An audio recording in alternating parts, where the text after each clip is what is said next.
За сайн сонирхолтой. Одоо та би long exposure хийх хэрэгтэй.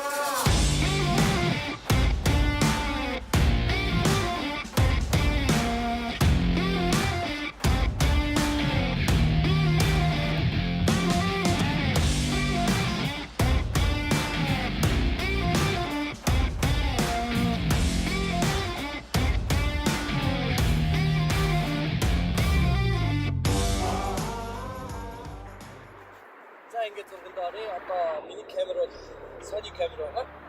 Та өдөрт ийм хэмжээний дастай байгаа тохиолдолд гэрэлтэй байгаа тохиолдолд бол ийм ND фильтр буюу тэ үгээр камерны биш ашиглах. Боломжтой байгаа. Яг гэвэл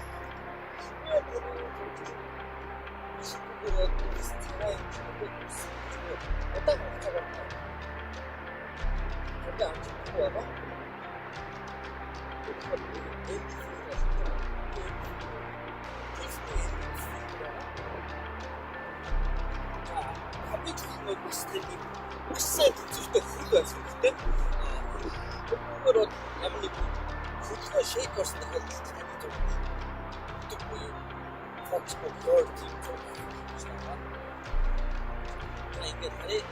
Бас яг нэг зүйл manual focus дээр заавал хэрэгтэй. Manual focus manual control. Та өөрөө шинэ фокус дургийн онгоцыг бол та өөрөө. За ингээ миний авч байгаа зургийн камерны тохиргоо бол яг одоогоор би manual mode дээр байгаа 25 секундын shutter speedтэй байгаа 11-ээр f11-ээр iris нь онгоцсон байгаа. Сенсорны мэдрэмжний хүчин чадал бол ISO 100 дээр байгаа. Та аль бол хамгийн бага дээр нь тавил хамгийн сайн чанарын зураг гаргах боломжтой байгаа. Мөн ಈ ND filter ашиглан 25 секундын буюу урт хугацааны зураг авч байгаа. За яг одоогоор бол гэрэл бол нэлээд буурж байгаа болохоор миний зураг нэлээд бас бараа гарч байгаа. Та яг одоо ямар ч зураг гарч байгаа гарч байгаа. За ингээд дахиад нэг зураг аваад чи хэрвээ шаардлагатай бол би өшөө удаан болгоно. Long exposure буюу удаанаар зураг авч байгаа шалтгаан юу вэ гэвэл ус уу те ус уул юм ямар нэг хөдөлгөөнтэй зүйлүүд бол маш удаан хөдөлгөөний явц бичигдэж байгаа болохоор smooth гардаг байгаа.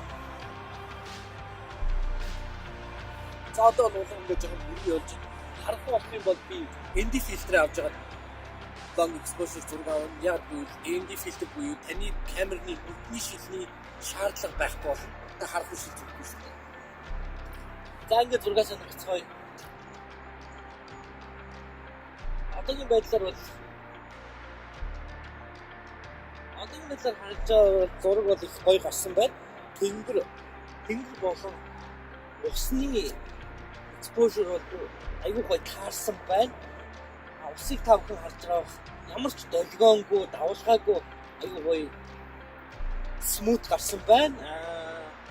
Байшин барилга хотын хувьд бол арай жоохон бараан байгаа болохоор би жоохон хүлээж байгаа даа гэж бодож байна. Яг гэвэл одоо хатаа гэрэл багасаад байшин барилгын гэрэл тодорхоор илүү сайн тодорхой хаа гэж. Тийм болохоор одоо ND фильтрээ авчиг. За яг одоо бол гадаа нэлээд бүрхий болсон байна. Хотчоос нэлээд сайн гэрэлтж ихсэн байна. За одоо ингээд зураг авцгаая.